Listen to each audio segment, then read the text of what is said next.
Human beings have a strong need for connection. Research tells us this, but we know it inherently. Connection gives our own lives meaning and often helps us reflect, and through reflection, each of us can truly discover our sense of self. Shame and stigma get in the way of connection time and time again. Sometimes it's our wish to hibernate when we feel a sense of shame. This self-isolation often makes our situation worse. Loneliness begets loneliness, but feeling stigmatized and shamed makes it enormously challenging to reach out, to walk through that 5,000-pound door that might have a welcoming face or embrace on the other side. There are numerous substance use programs that support recovery and sobriety, but one truly stands out because it uses connection, community, and physical activity to reduce isolation and shame, as well as helps individuals struggling with addiction to better manage the stigma that perhaps put them into the situation in the first place. Welcome to Small and Gutsy, our podcast featuring nonprofits and social impact organizations under $10 million. My name is Dr. Laura Witkoff, and I'm excited and proud to be your host. We hope you'll love the stories as much as we do, and perhaps you will find needed services, a job, volunteer, invest in, or donate. Please pass along any valuable information you hear today to others and send me the name of any organization you'd like featured at lwitkoff@gmail.com. That's 2 T's and 2 F's. Rise, Recover, and Live is the mantra of a movement started by Scott Strode and a core group of team members to be a safe, sober, active community of peers who support each other every day on the journey to recovery. This peer-driven movement is called the Phoenix, clearly for a reason. This beautiful image of an immortal bird that cyclically renews and rises to become a stronger, better self is an impressive and guiding symbol. Their mission is to create a supportive community while building personal success. When others believe in you, you begin to believe in yourself. The Phoenix has locations in 53 cities across 22 states. However, this episode will focus on the New England region, and the headquarters is located in Boston. I am so excited to introduce my guests today, Sydney Durand, Regional Director, and Jacqueline Wilmot, Director of Volunteers. So let's get started.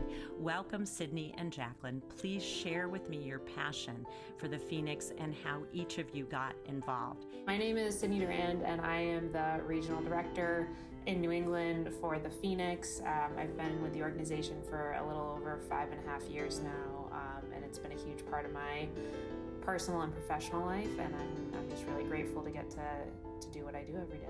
So I learned about Phoenix towards the end of 2015. I was recently finished my undergraduate degree at the University of Vermont, and I was looking for nonprofit/jobs in the social sector, and I read about Phoenix, which at the time we were named Phoenix Multisport. And I read the word sober active community, and it just caught my eye. At UVM, I had been a track athlete, and that had been a huge part of my life. And then kind of parallel to that, both of my parents struggled with addiction throughout my life, and my mom was starting to get into recovery. So I was in this really pivotal transition point where I was trying to figure out what to do next. I just had kind of left this community that was safe and supportive and was a huge part of my life and kind of kept me on a different path. I've heard this from a lot of folks, some people, you learn about Phoenix, then you go into kind of the rabbit hole of the YouTubes and everything, and just combing through, because for most of us that work at Phoenix, there's a real deeper reason why. And so we just have this instinct to be oh my God, I had no idea this existed, and how can I learn everything I can? And then I was oh, this is a job position. I should actually look at what the job is. And it was for a development coordinator. And I kind of said, okay, I think I can write. I like, grants. I think I can figure this out. So they brought me on in Boston when we were brand new to the market out here. We had really been Colorado based up until that point.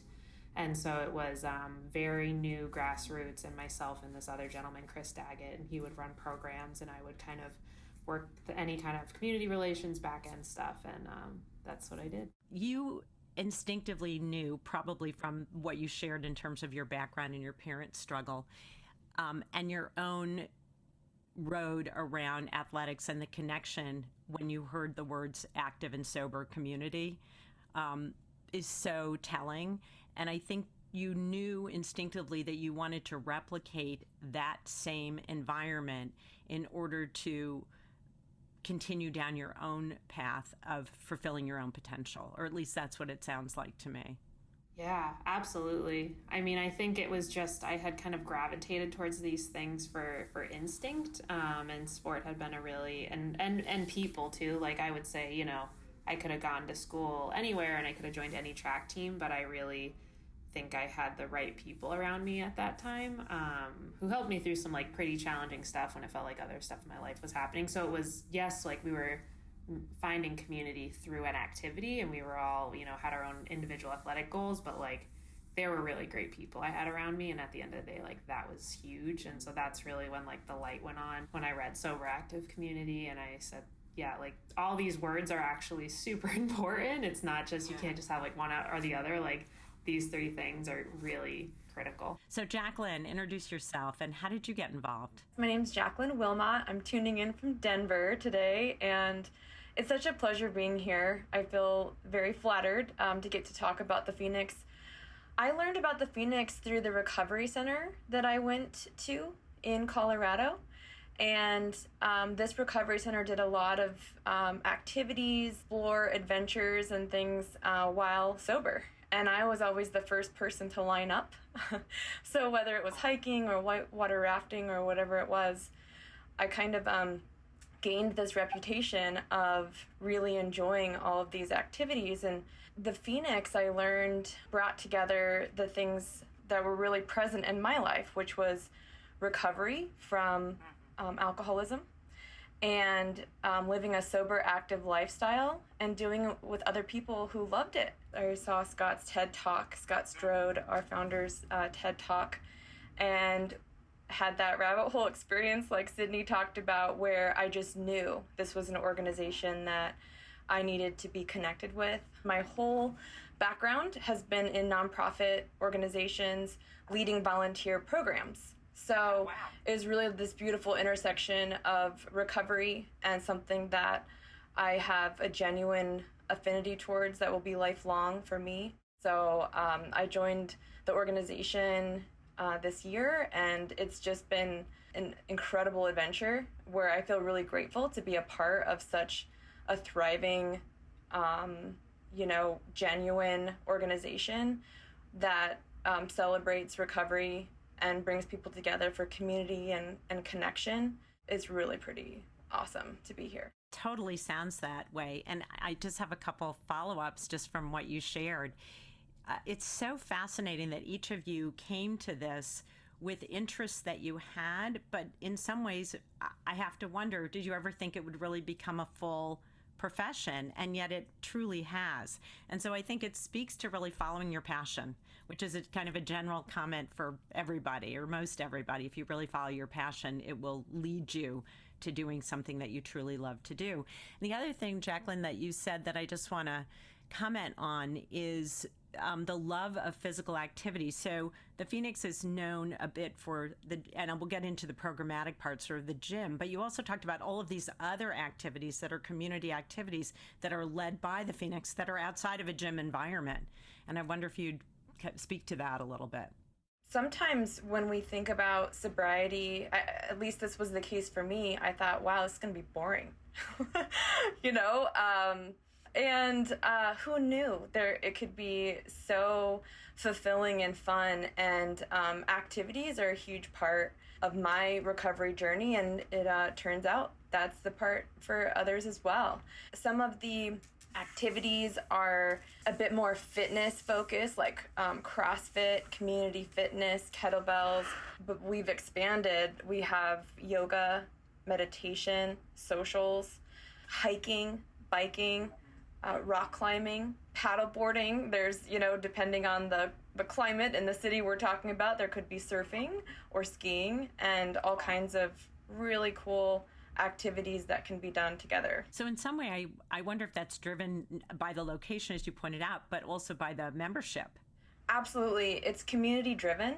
And I think that is the key. That's the only way that, we'll be successful, is that we empower community members and, people who represent recovery, whether they're in recovery themselves or in solidarity. This is a family issue usually, right? Addiction and alcoholism affect the whole family. So saying, man, I love paddleboarding. I want paddleboarding in my community. And listening to that and empowering people to go and do it. Share with me sort of the overarching program. I love the concept of community, physical activity, and in some way it redirects your energy. And I love what you said about, when you think about recovery, a lot of people think, oh, boring. I'm going to in some way have to give something up, but it's really a replacement of something that has a high, so to speak, but a different kind of high that's healthy, that really is built on understanding yourself in community and the connection that you have. So I don't know, Sydney, if you want to kind of talk about the program itself. So our mission is to fuel a movement so that together we can rise, recover, live. And so that's kind of a broad, kind of big statement, but essentially like the Phoenix really wants to be a catalyst that shifts how the world looks at addiction. By doing that, we try to make finding a fun, safe, supportive recovery community as easy and accessible as possible.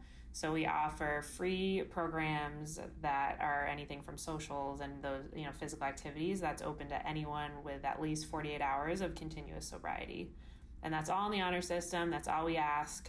And programs are in some physical brick and mortar sites that we have, but more often than not, and as we're really scaling because the need for recovery support and addiction support is so big, we're really scaling through this remote volunteer-led approach so that if someone in Maine says, hey, I want to lead a hike, they can raise their hand and they can go become a volunteer and do that. And then there's a resource for the community and they get trained up on our model. One of the core things about Phoenix that differentiates us from, just being another gym or something is that we have a code of conduct and community that we call community standards that are essentially like this, 8 basic guidelines that we all agree to follow when we go to Phoenix. And it's things like we try not to use language that could be perceived as harmful or threatening in any way. We call out that Phoenix is not a dating club. It's not prohibited, but it is, it's not the purpose. Right. It's, we don't want that to be the only reason people are coming in, because for us, we believe that addiction really is a symptom of a lot of underlying other challenges, and it can be a lot of different things that bring people, to where addiction takes them. So we really try to create a space that is as accessible as possible, that someone can come into and just be and start to work on their own healing journey around some of that underlying trauma. And it doesn't, Scott talks in his TED Talk about, it's not necessarily like we talk about like the capital T trauma versus the little t. Like it might not just be like one event, it could just be little things, and it's all different for everyone. And really, the substance becomes more of the coping mechanism. So we try to just create a space where you can, yes, find a new coping mechanism, but also really start to heal. Sometimes folks, say it's like replacing one addiction with another, and that might be what gets people in the door in the first place. But it's really, if we're creating a healing environment, people are starting to expand their life and network and starting, like I said, to heal. So. I'm so glad that you said that. You really tend to do that work when you begin to start to feel better, because then you can take a look at it in a safe space. And that's what you've really created, is that community where success does beget success. And once you start to heal and move along that path, there are going to be bumps along that way for anybody. When you have a safe space and a safe community, whether it's that physical space like the gym you talk about, or a community space that someone has, joined folks together to go on a hike or go kayaking or whatever, is really available for people. So I love that. And I love that you have the community standards. I feel like that's a beautiful honor system, because with addiction, like so many other things, one of the first things that can be broken is trust. And so by even putting it out there is you've said, we believe that we can trust each other and ourselves, and here's how we're going to do it. And so I just love that, because it's buying into the belief in humanity as a core essence of both connection and wanting something better as a whole. I know you talked about the programs a little bit, and the requirement is 48 hours sober, and then literally someone can walk in your physical space, or if they, do they connect online and then find a group?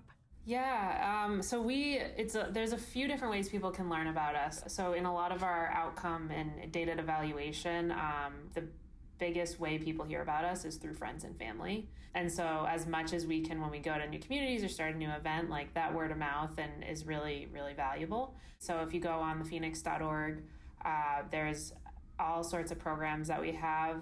We have in-person, we have live virtual, on demand, and then we have what we call community challenges, which are kind of asynchronous programs you can sign up for and like do a run on your own and then report back about it and kind of create community. So we have all these kind of different ways that people can connect at whatever kind of works for them. So you can type in where you live, see if there are any events. If not, you can, sign up and say, hey, I want to be a volunteer, figure out how to get this started. Or you can hop on your virtual class and start to meet people and get to know other members and see what Phoenix is like. We provide all the equipment, all the gear. We have some really great partners who work with us and donate, shoes and clothing for people who might need it. So, we really just try to be like, you made it through the door, like you showed up here, and we'll take care of the rest, and welcome. Share with me a little bit, and Jacqueline, this might be more in your wheelhouse because of the volunteers. How does that start? How does that recruitment start? How do you kind of build that network? And obviously you've been successful on the west side, moving east, and now we've got this presence in New England that is hopefully going to grow, because there certainly is a need. A lot of times it's others seeing a potential in others before you see it in yourself. Absolutely. And so, people will participate in Phoenix programming and events and classes, and our staff or other volunteers will notice, hey, you are fantastic. You would make a great leader of a hiking event. You love CrossFit. Have you ever considered? So a lot of the volunteers that we have today have been kind of encouraged to pursue volunteerism with the Phoenix because, other people have noticed potential. We formally launched our volunteer strategy just this year.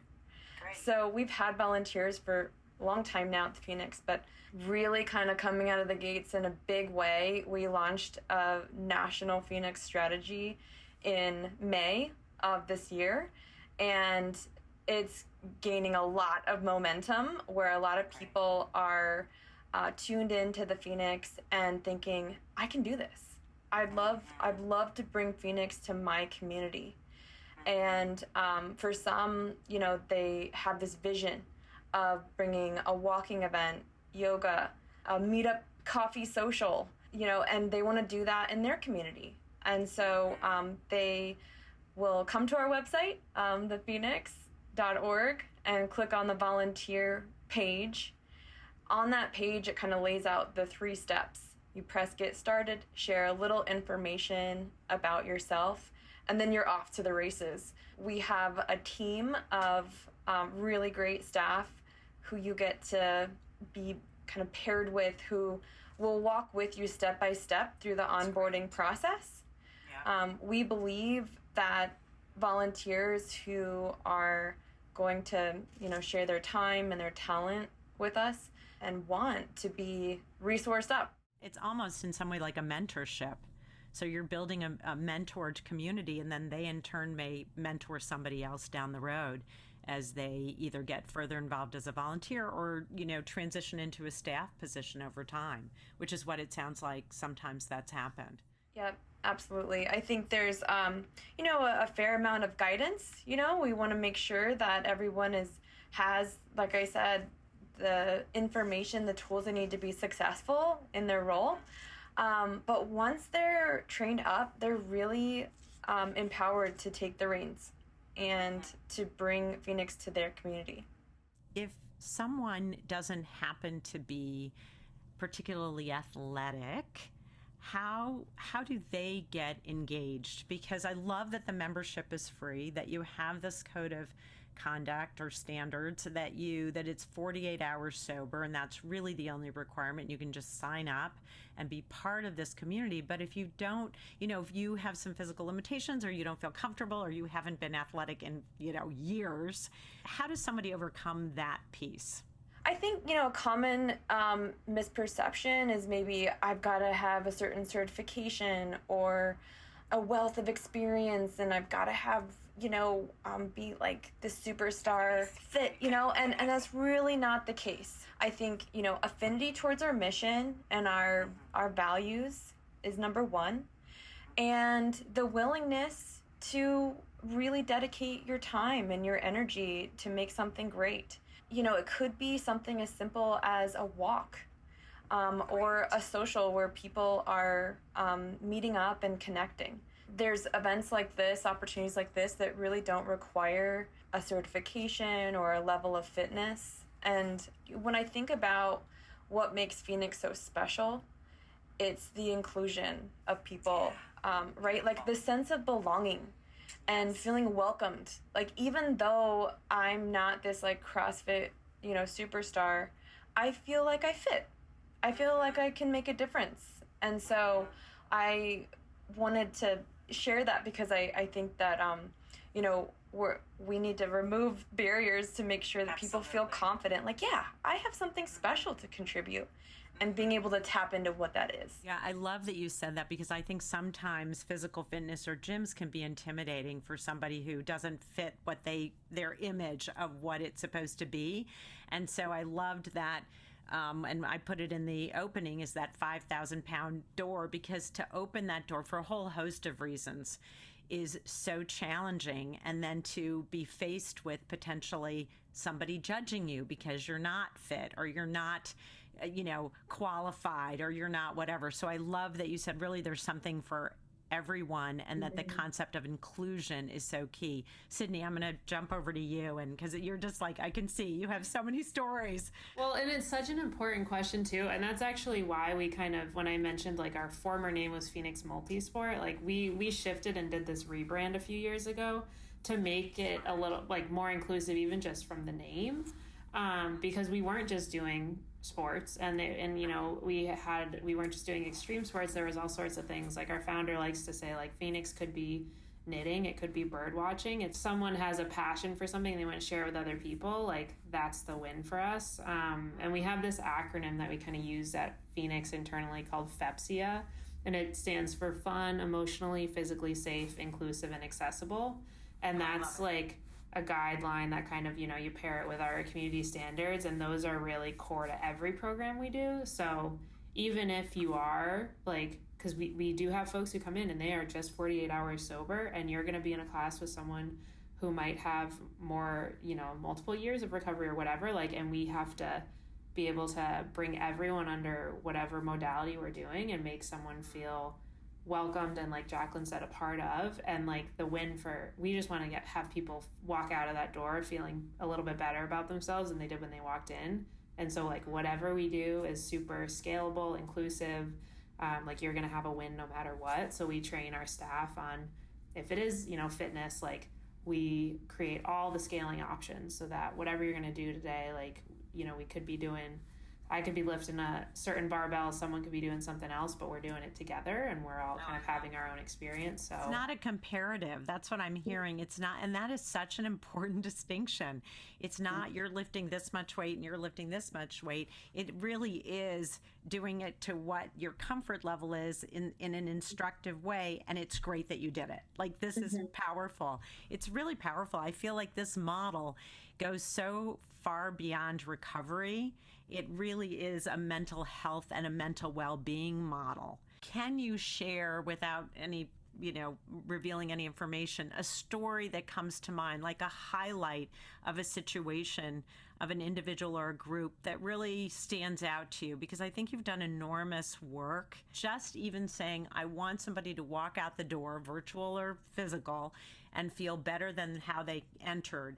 You didn't even add, and I want them to come back, and that's inherent in just wanting them to feel good as they leave. I attended this Phoenix event here in Denver on a holiday, and for the life of me, I cannot remember what holiday it was. We did a circle up, which is standard in Phoenix events. We kind of circle up and go over those community standards, so we make it clear what the expectations are and how we're gonna do business here. And then we did introductions, and we kind of went around the circle, and each person did the introduction, and there was a little icebreaker. This one gentleman introduced himself. I could see that he was shaking. I wasn't sure if he, was nervous or he was recently sober, or maybe a combination. I don't know. And he shared that, he was choosing between using and coming to a Phoenix event where he could connect with others. And he's happy he made the right choice. That was incredibly courageous. Great. I just wanted to go give him a hug. I didn't, but later we shared high fives, and it was just awesome to take part in that experience with him. What's so beautiful, I got goosebumps as you were sharing that story. What's so beautiful is you use the best word, which is courageous. And you all held a space for him to be able to say that without shame. He really had to think what choice he was going to make, and would he feel better with the choice he made. And the fact that you embraced him in a figurative and literal way is really remarkable. And I also want to add one other comment, which I'm guessing is most everyone in that circle probably had been at that very place. The high fives went all around later that session because we all just felt this really cool energy of being able to share this workout together, and knew that it had a deeper meaning.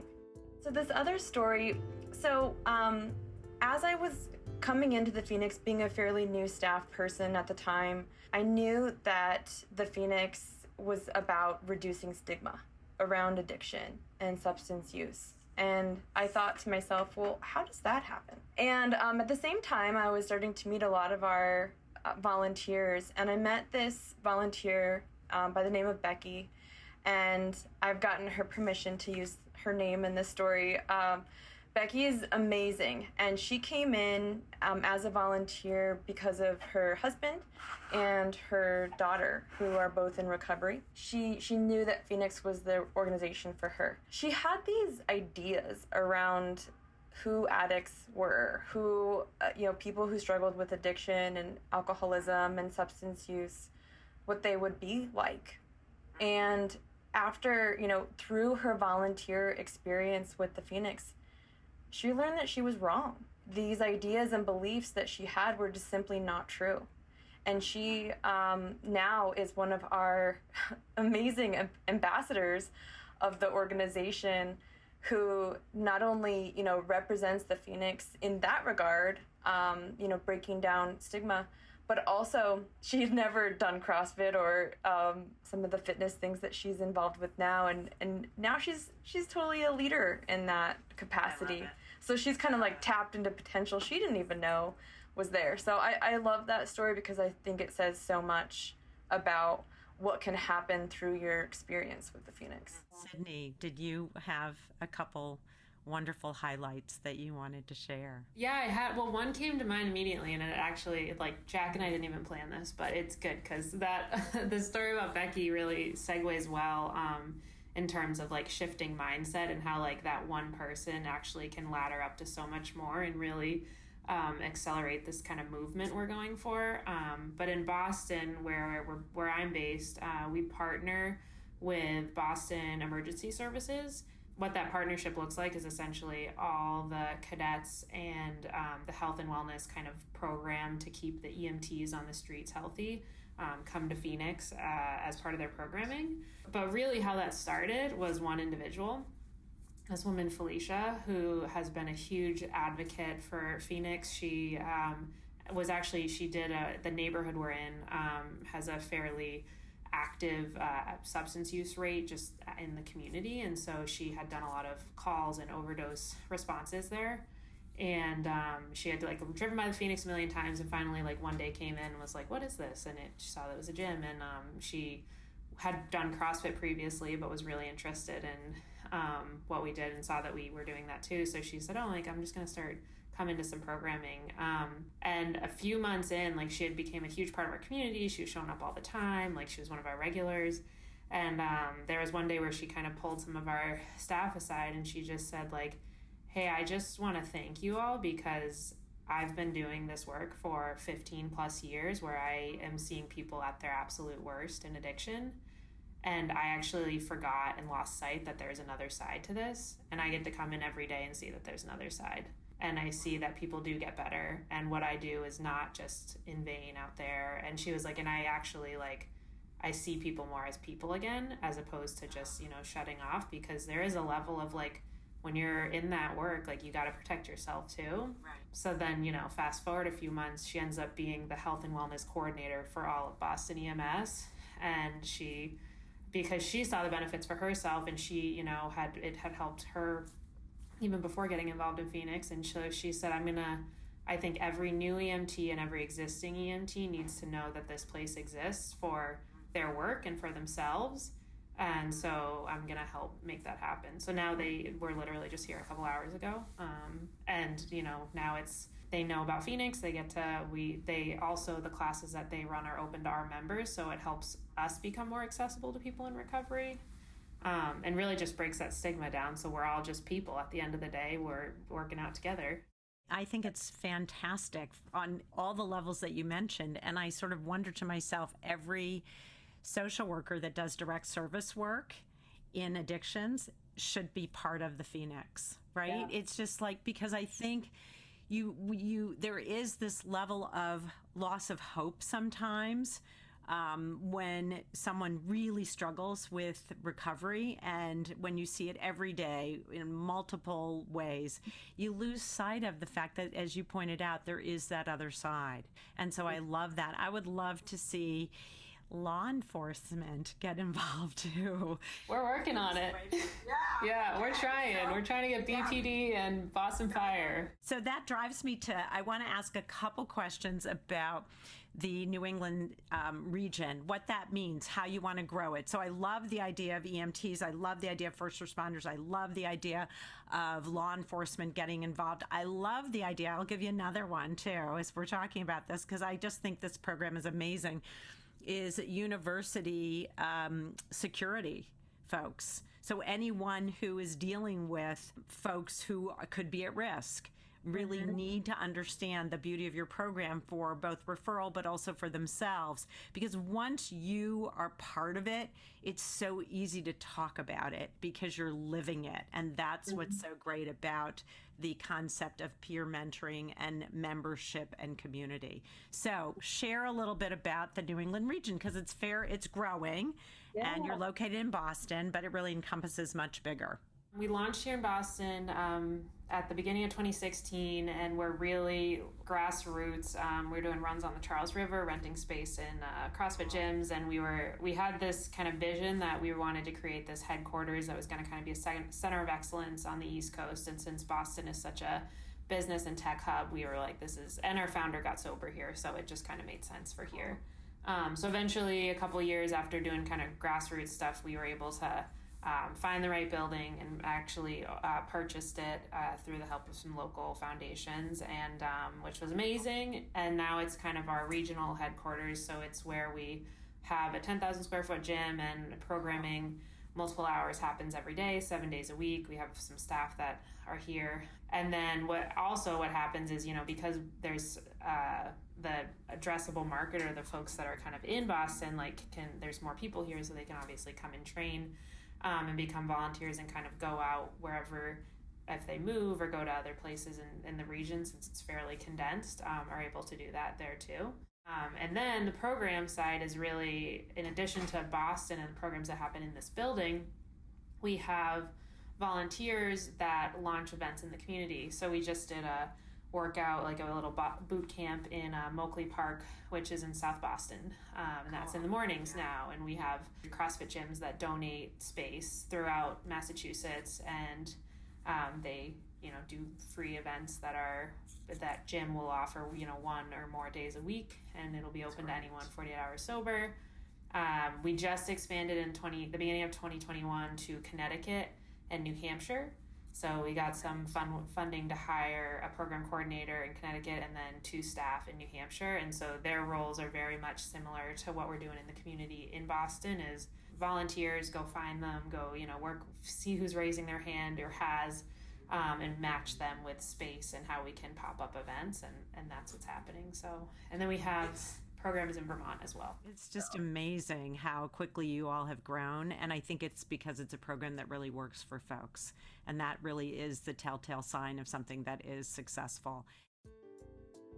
This episode is sponsored by the Intrinsic Group, my boutique management consulting firm specializing in guiding organizations to leverage talent, optimize processes, and to ensure the organization's narrative is aligned with their culture.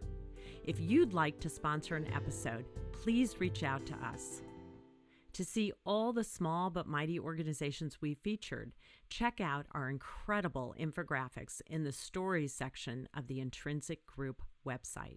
Hopefully, you both know toward the end of the podcast, I always ask a round of quick and gutsy questions. It's just whatever comes to mind. They're just supposed to be fun. Should we go to the quick and gutsy round? All right. Thumbs up. Love it. What is at the top of your wish list for the Phoenix? However, the answer can't be money or funding. I think it's like awareness, and I would just love every person to know that Phoenix exists and they have the ability. It used to be when it would hurt when your heart when someone in a community that Phoenix wasn't there yet, would say, oh, how can Phoenix, I really wanted to be here, but I'm in Western Mass. And I was like, we're not quite there yet. And now it's really liberating to be able to say, we're not there yet, but you actually can make it happen, and you can come to virtual, and there's a, more to that. But I just wish more people, even in Boston, we've been here a little over 5 years. And when someone's like, I've never heard of this before, I'm like, how? So, but I think awareness, the thing about Phoenix is we try to brand recovery as cool too. And that in and of itself shifts how you're thinking about being in recovery. And so I think that brand awareness is huge. Yeah, I absolutely love that. I actually met somebody the other day, and I'm in LA, as you know, who mentioned you all. And I was like, I'm going to interview them next week. I was so excited. Part of Small and Gutsy, that's our mission, is to raise the collective visibility of this amazing sector. Jacqueline, what about you? My vision is that we have volunteer representation in every state across the U.S. by the end of this year. When you talk about a fitness goal, that's a fitness goal. That's okay, we're going to do it. I love it. I think that's a big challenge, and I think you guys are up for it. If you were to think of a song that describes or represents the Phoenix, what would it be? I'm laughing because I also Scott, our founder, plays some pretty funny classic rock, and so sometimes I just think that's our thing. Okay, well, the first thing that came to mind for me, I am a huge Macklemore fan, also in recovery. He's been super open about it. He has this song called Fire. I think it's called Fire Breather, but it reminds me of the Phoenix, and it's got this cool guitar intro in it. I'm gonna go with Eye of the Tiger. That's a great one too. I love it. It's a classic pump-up song, and it reminds me of the type of thing I would play before getting ready for softball games when I was in high school and college. But also the power, the power that is inherent to being involved in something so community driven like this, is tapping into that power of people is just amazing. So I have the Tiger. What makes the Phoenix gutsy? Because you're definitely gutsy. What do you think makes the Phoenix gutsy? I think for me, the gutsy, what makes Phoenix gutsy is that we are just we're challenging how the world, like trying to shift how the world addresses addiction in a completely new, innovative way. And we talk a lot at Phoenix about taking big swings, and like movements don't get created by trying to make like small improvements or on a problem, incrementally. It's like we have to really think about the problem differently.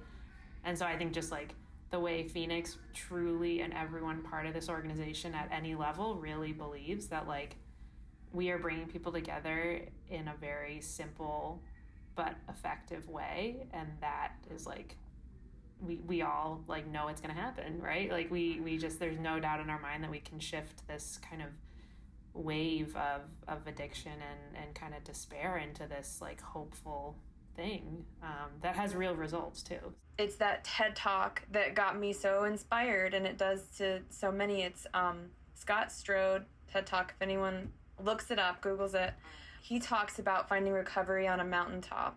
And there's a lot of ways to get sober. There's a lot of ways to recover from substance use. The belief that there's this physical component to health and empowerment is real. And so I think that, it was really gutsy for Scott to follow that dream. And now it's validated by thousands of people who are following him, and something that's much, much bigger than I think he ever knew it could be. Kind of turns something that at one time, for me anyways, was like embarrassing and I felt ashamed and a failure, into something powerful that I'm proud to say, and now have shared that very openly. What is something that outsiders, or maybe even a few insiders, don't know about the Phoenix? I believe there's a perception that you have to be in recovery personally to be a part of the Phoenix, and it's just not true. The Phoenix is open and welcoming anyone who has any kind of affinity towards our mission, believes in a sober, active lifestyle. There's a lot of friends, family members, colleagues, people on this planet who have something to say about substance use, and they want to do something about it, and we welcome them with open arms. I think also just that like we don't just do fitness and sports, and we're not, it's a big part. And there's the thing I love about Phoenix is like there's a lot of evidence base and baked into everything what we do, and it's really intentional, because one of our our deputy director has her PhD in clinical social work, and so like that's been a huge kind of anchor point. So yes, there's a lot of evidence to show that fitness and working out helps build endorphins and all these other things, but like that is not all we do. So I think the fact that Phoenix can be a lot of different things is a huge thing that not everyone might know, especially on the outside.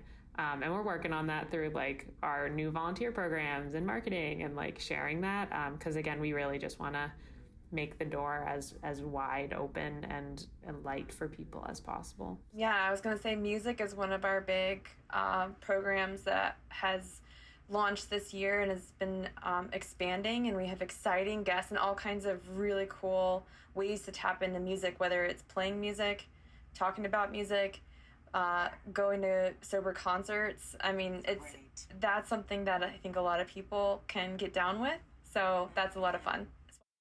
I love all of that, and I couldn't agree with you more. I think, and we know research says this too, that not only physical exercise, as you point out, but connection. And connection is all about mental well-being.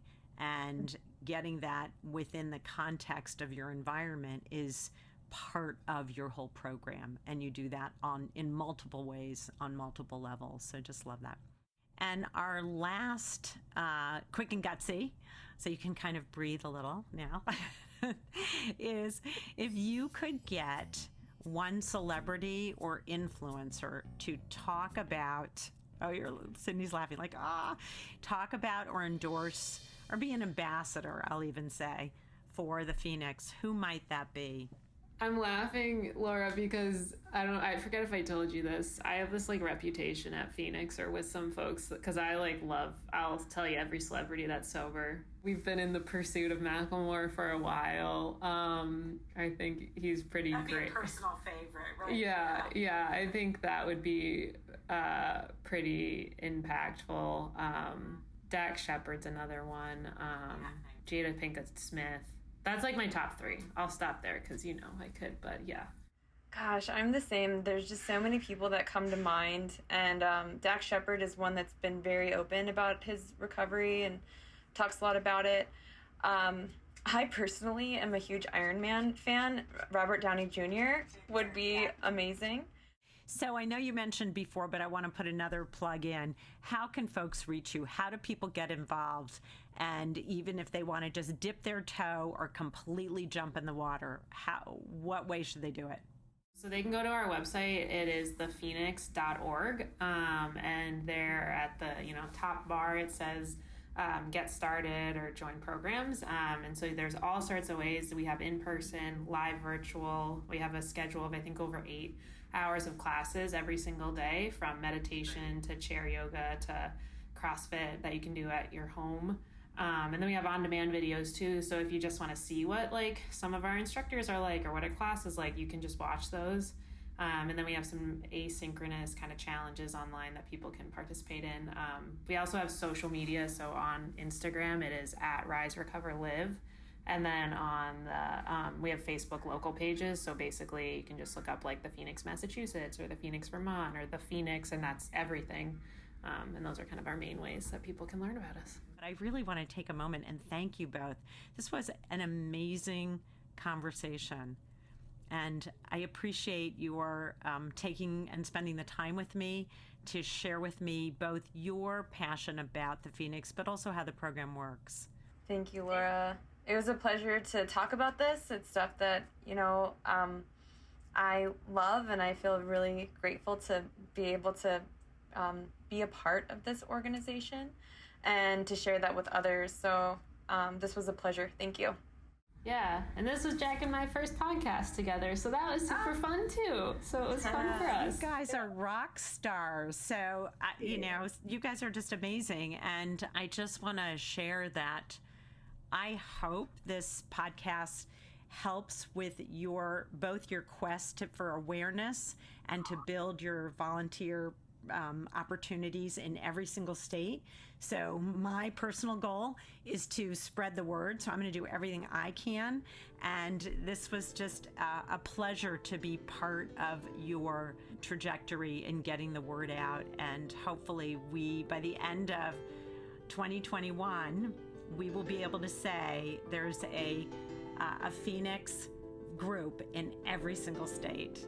Thank you for listening. If you like this podcast, please share it with your friends, give us some stars, and write a review on wherever you listen to podcasts. And if you're interested in sponsoring a small and gutsy episode to keep it going, please reach out to me or buy us a coffee at www.buymeacoffee.com/small-and-gutsy. Just an FYI, for those of you who might want to be a small and gutsy patron, we just released our Patreon site with some really fun first edition small and gutsy merchandise. So check us out to support this effort at patreon.com/small-and-gutsy. Of course, we can't take responsibility outside of our own vetting of the organizations we interview, meaning we encourage you to do your own due diligence and research them as well. I want to thank my partners in this endeavor, the Intrinsic Group, the volunteers, my co-producer, sound engineer, and composer, the amazing Pavel Franson, my social media maven, Delania Tirado, my infographic creator extraordinaire, Sonia Fizek, Nate Addy for the exceptional logo, and all the friends and family who have guided and inspired me. A very special thank you to my biggest champion, without whom I could not have created this project, my very best friend and a true sounding board. Thanks, Mark Witkoff. Thanks for being there. From small and gutsy to big with impact, I'm Laura Witkoff, and thanks for listening.